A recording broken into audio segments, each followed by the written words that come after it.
super excited for this episode, which is all about how we're using essential oils to essentially biohack our emotions. So I'm not sure if you know that 75% of our emotions are actually generated by scent or smell. So it's like 10,000 times more powerful than any of our other senses, more so than sight, hearing, touch, and taste. So bear with me if you're thinking, here we go again, Lauren's going on her little hippie tangent. Just bear with me. There is evidence out there, scientifically backed, and I'm all about, the hippie life and using natural stuff, but I also want to give you a little bit of a reason why I am doing that and why I'm so passionate about it as well. So I know essential oils have been a bit of the craze and like what has been going around lately, but like what is behind these magic potions? And can our essential oils actually give our moods a bit of a makeover? And I am all for yes. And that's because I have been using them for many, many, many years.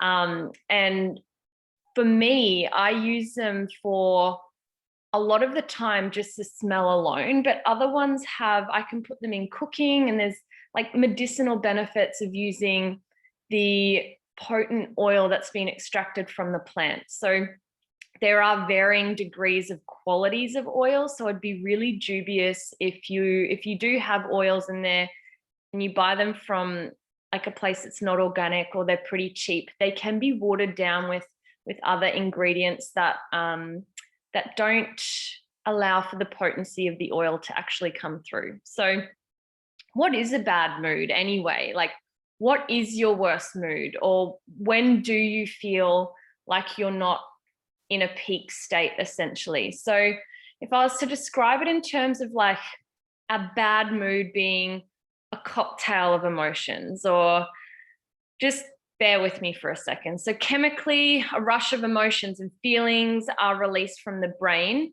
and sent into our body. That makes sense, right? So we feel a certain way, and then all of these chemicals start moving through our body to systemically make us feel like that, whether we're feeling really excited or whether we're feeling really down in the dumps. So, and as creatures of habit, unfortunately, we're slightly addicted to familiar emotions. So when you're in almost an anxious state, it's almost addictive to want to stay in that state. Sometimes like feeling melancholy, like when it's raining, I love to listen to sad songs, or I love to think about something sad. It's so weird. But also when I'm in a really high and happy and ecstatic kind of state, I always am like, oh, I just want to stay in this state forever. And so we get addicted to these states of existing, I guess, and maybe not realizing that when we have an extreme high or an extreme low, there's going to have to be a balancing out of that emotion, unless you're really persistent and want to stay in that state, which isn't good either way, because it represents a state of unrest. So even being like buzzing, happy all the time, like that has to level out, or you will reach, a burnout point. Like your kidneys will not be able to produce, they won't be able to sustain you, I guess, through that, because even when you're excitable, that's still using a lot of energy and it can lead to burnout. But on the contrary to that, if you're feeling really depressed and blue, and it's like, and you keep driving yourself into that deep and dark place, then the brain chemicals that you're producing are just going to keep flooding your brain and your body with those emotions. So unless you're actively doing something to change that. So many of us are conditioned to believe that change or something new is scary. And I know that for so many people, like doing something different is like, no, but I have my routine, and it's so uncertain on the other side of that when you do something new, right? And not all of us have like one of my core human needs, certainty isn't very high on the list for that. And it's probably because I've practiced having variety probably most of my life. But I know for a lot of people, certainty is like, it's high up there, and it's like a necessity for them. And so even changing their breakfast routine might be a bit of a like, oh no, that's going to throw my sleep out the night before, thinking that I have to change. So the reason that we kind of find ourselves stuck in a rut or a bad mood so often, even though we don't want to be, it's because our body is seeking and asking for that familiar emotional state, or like I was describing before, that cocktail of emotions that we put ourselves through. So it's like, oh, I would rather feel that familiar feeling of depressed than actually try and do something to shift it, because you know how you're going to act, you know how you're going to be, you know all the things that you're going to do when you're in that state. So it keeps you from changing. Whereas I like to live my life as though I'm always taking each moment as a lesson. So it doesn't mean I don't get sad. It doesn't mean I'm always like looking to change something. If I'm feeling down, it's not like, oh, I've got to change it and I've got to get out of that mood. It's more so about the longer term effect of that. So if something really big and traumatic has happened to me, which it has in different areas, I like to sit with it, acknowledge the emotions that are coming up, but then also have a management plan or an action plan to how I'm going to move out of that. Because staying in any state is going to either, like I said before, lead us to stagnation or lead us to burnout, which is, it's not the answer for longevity, or it's not the answer for health in general. So despite our addiction to our emotional cocktails, so to speak, we can actually hack into our operating system and change the code using essential oils. So they work directly on our brain and our limbic system. So if you don't really know what the limbic system is, I will go into that in just a moment, but just bear with me. So at the beginning of the video, I said that your sense of smell is 10,000 times more sensitive than any other senses. So think of the perfume that you use, or even when you smell dinner, or maybe you think back to a childhood memory when your mum was cooking something, or your dad was, or you went out and there was this familiar smell at a restaurant or a coffee place that just brought you into an emotional state, whatever that state was. And we can remember it so clearly, right? Like I have certain smells that I can remember my mum wearing, or the food that she'd cook. And it's like, takes me back to the whole story. It's so cool. But yeah, then there's other things like, you know, you could think of like your first crush and like what cologne they were wearing or something like that. So why exactly does that happen? So scent works directly with our brain. And as soon as an aroma reaches our nose, it immediately connects with the olfactory bulbs in the nasal cavity. So the olfactory bulbs are linked to the olfactory nerve, which sends then messages directly to the most primitive parts of our brain, which is here where I'm going to explain a little bit about the limbic system. So the limbic system is the most primitive part of our brain. So it acts like a vintage warehouse in a way, where memories and emotions are stored, and even hormones, behavior responses, mood management, food, and your sex drive can be influenced here. So here's a fun little example that I've written down as well. So I'm just reading off my notes here. Forgive me while I'm looking down. I just want to make sure I'm not missing anything here. So if we think of the limbic system like a bartender, and he makes drinks and sends the cocktails out, and in this case, it's from the brain to the body. So the bartender is the limbic system, and he's making a cocktail of emotions or drinks, and he's sending that out to the body.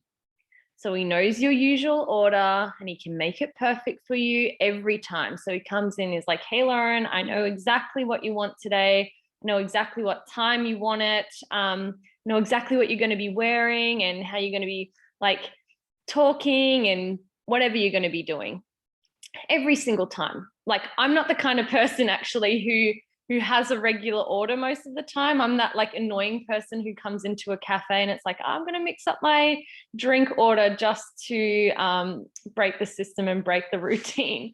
But for many of you, I know that, you know, you'd have your standard drink that you would get at a bar or a cafe, right? So this is essentially like walking into your favorite spot and they're like, oh, hey girl, or hey dude, I know exactly what you want. I've actually got it already served up for you, ready to go. So he also knows how to create an inspired custom concoction if he is allowed to use new ingredients. So if you allow your bartender or your limbic system to start to use new ingredients and go, actually, give me a surprise cocktail today. Give me something that I need versus something that I am so used to stepping into. Now, I hope this is making sense for you because it's such an awesome analogy to start to go, wow, we have so many different ingredients that we can use. And I'm not just talking food or drink here. I'm talking our mindset, our emotional state. How many different emotions can we draw on to go, these are the emotions that I'm wanting to feel today. I'm not currently feeling them perhaps, but I have access to them if I want them. And the beauty about emotion is that it's all about choice.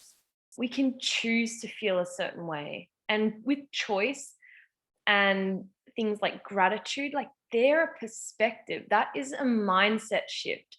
So regardless of whether we actually have essential oils or things that smell nice, we can think about an emotion that we want to feel and instantly bring that into our body or into the most primitive part of our nervous system, which I just find so amazing.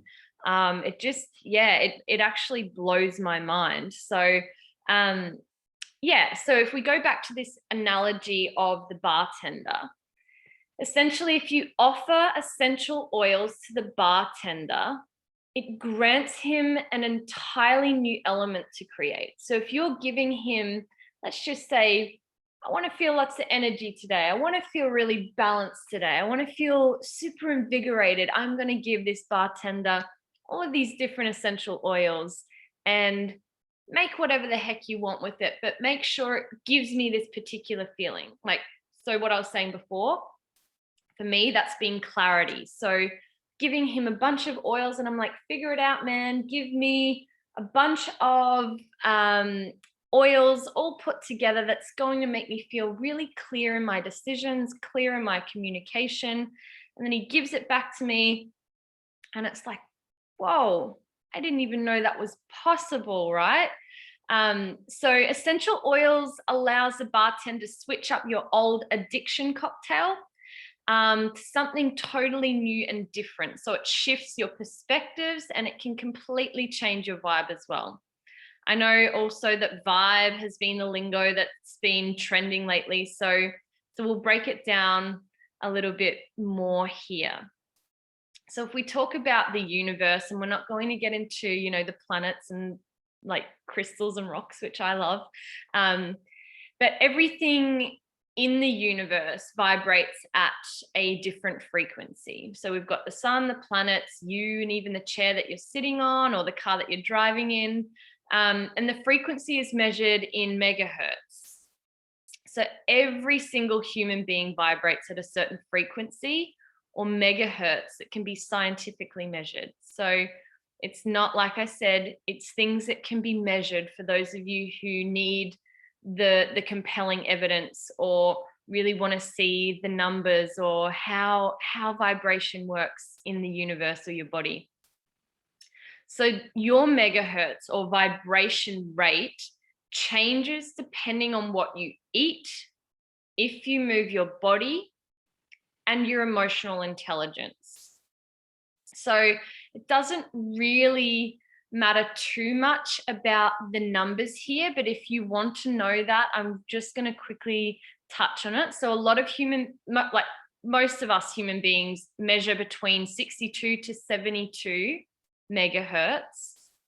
And when we get sick, so like colds and flus, you start at around 57 to 60 megahertz.